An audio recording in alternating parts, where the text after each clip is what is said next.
Hey, welcome back to another episode of Ecommerce On Tap, brought to you by Sourcify. My name is Nathan Resnick, your host, and today we are joined by Alek, the CEO and co-founder of Settle. Alek, thanks so much for coming on.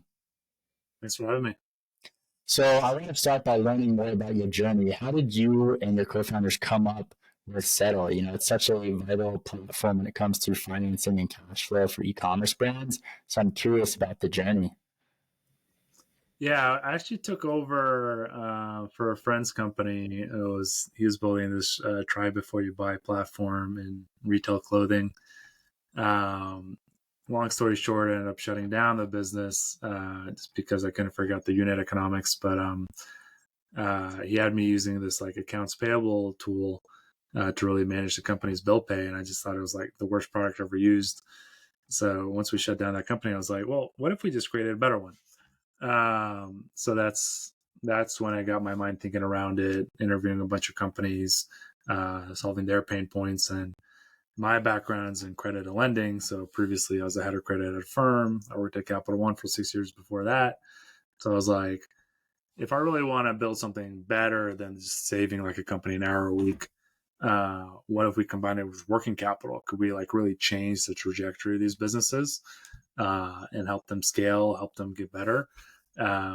So that's what we really kicked off with almost 4 years ago now. It's crazy. That's awesome. It's incredible. It's been 4 years already, and the space has grown and changed so much.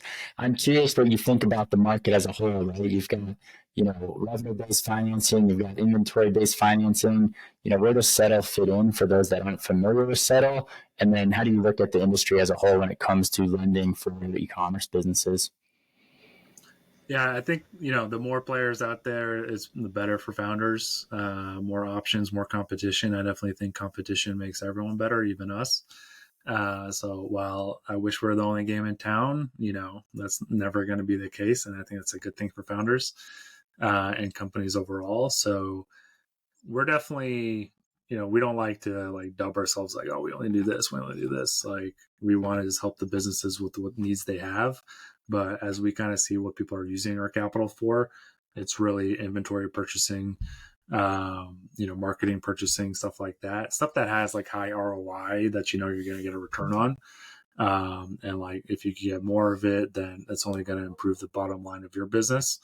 So what really differentiates us is that we're not some formulaic like asset-based lending loan where it's like, okay, we're going to give you 55% of your inventory, 80% of your accounts receivable.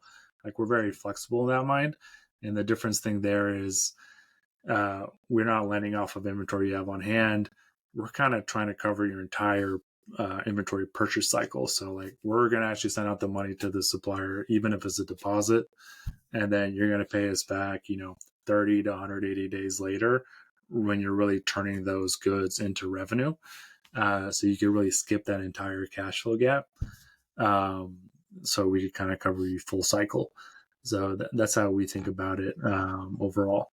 That's awesome. I mean, I think it's a no-brainer for brands because if you think about their cash conversion cycle, Settle helps them basically a lot of times potentially be able to pay for their inventory and sell their inventory, or excuse me, sell their inventory before they even have to pay for their inventory, right? And so I think that's a kind of key gap that a lot of e-commerce brands can utilize Settle for.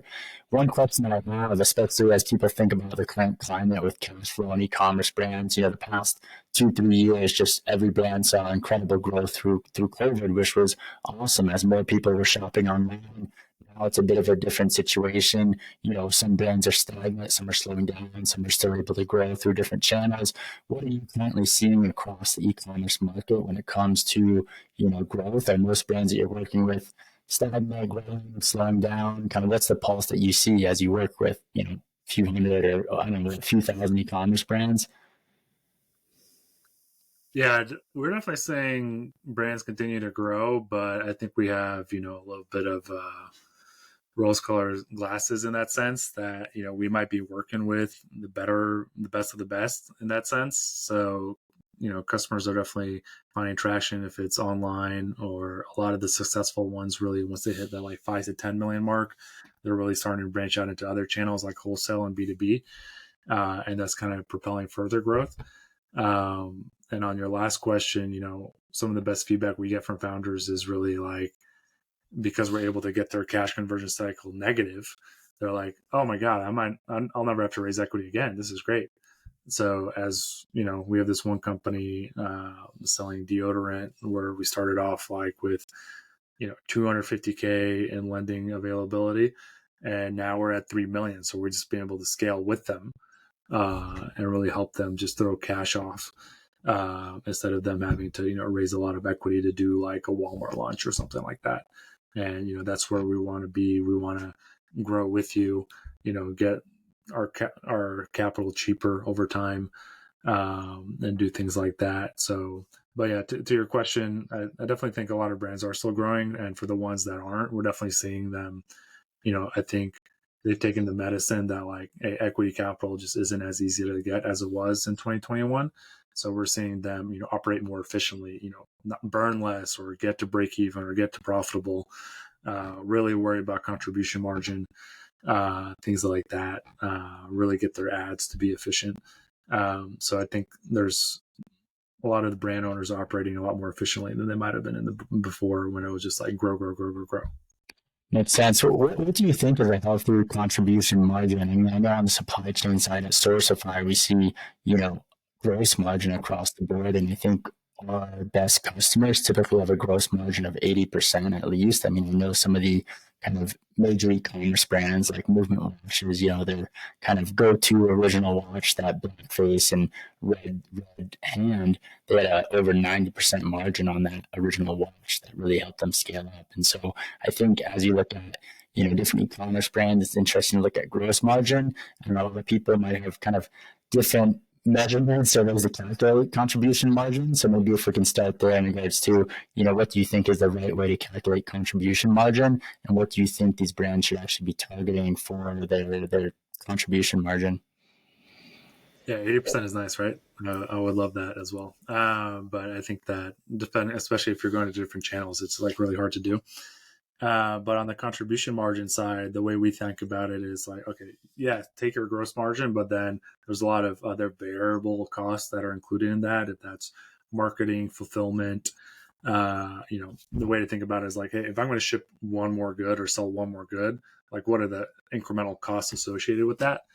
So you could take out stuff like payroll and whatnot, but really think about the variable costs that are in there. So once you kind of take a look at that, then in my opinion, you really want to be in that like 15% minimum area.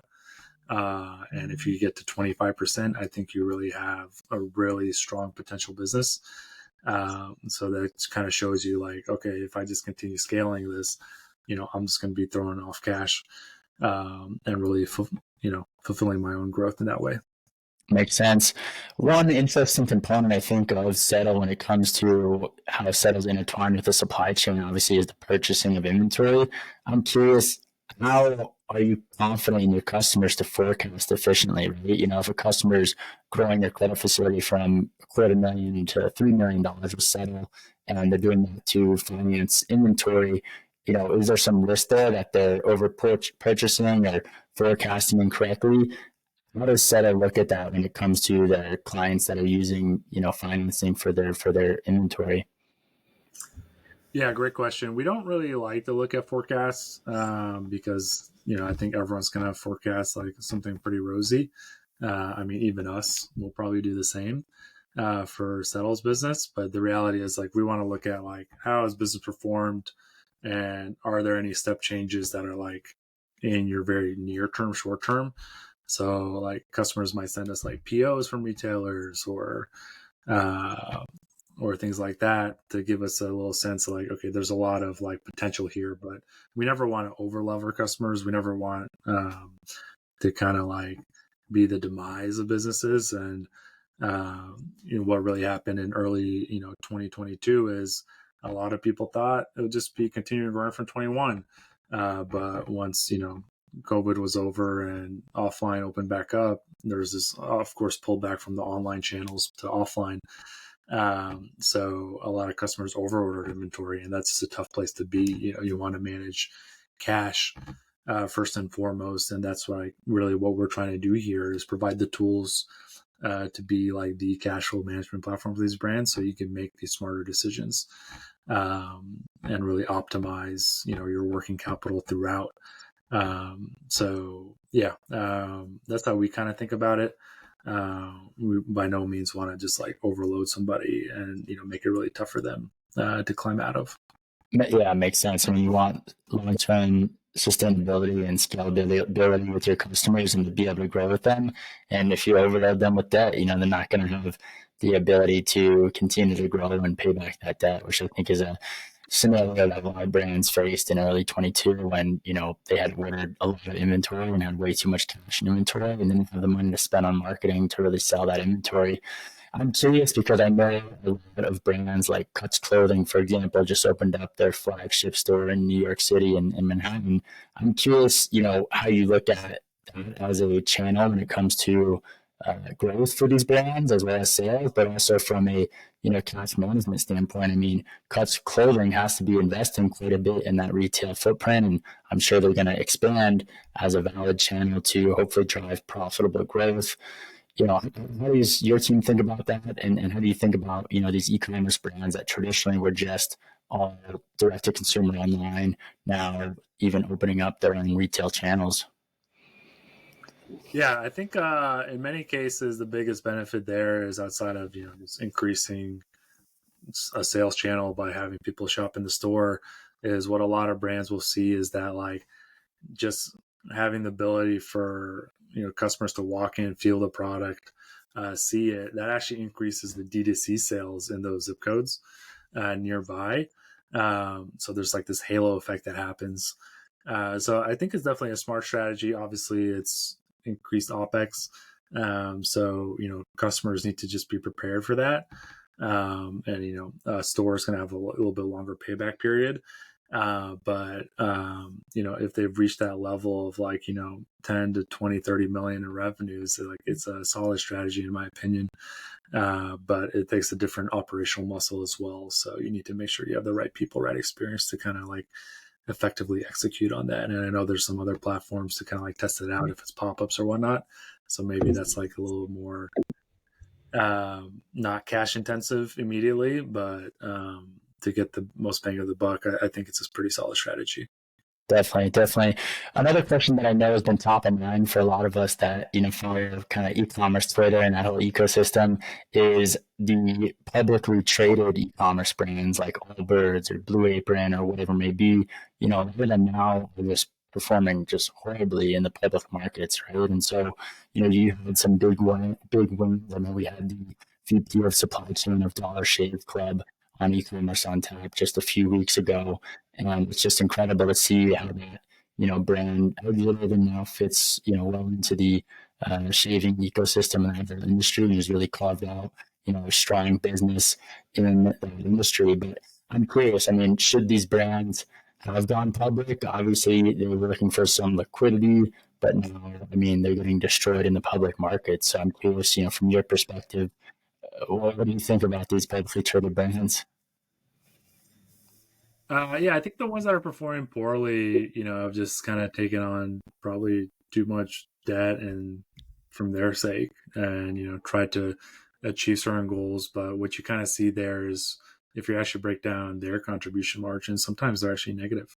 And their OpEx is just like way inflated as well. So, but you have other brands like Birkenstock. I mean, they just IPO'd yesterday or 2 days ago, that I think is performing well. So I don't think going public or not public is like a bad idea. I think everyone should at some point, because I think the market provides you a lot of rigor and feedback, where you're kind of shielded from that from a private perspective.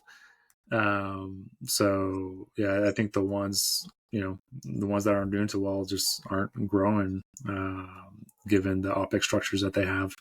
And I think the same goes for like the Peloton or whatnot, where just like they're losing money every month, and to what end, right? So for the ones that what the market really rewards now is profitability over anything.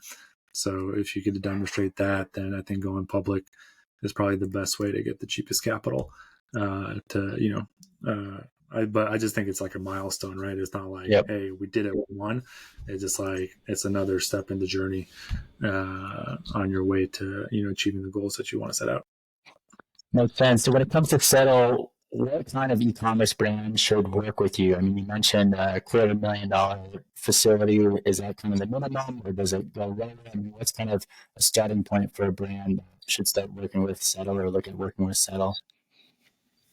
Yeah, on the working capital side, the smallest we'll go is 50K, so it's pretty small. The highest we'll go is 20 million, so it kind of runs the gamut there.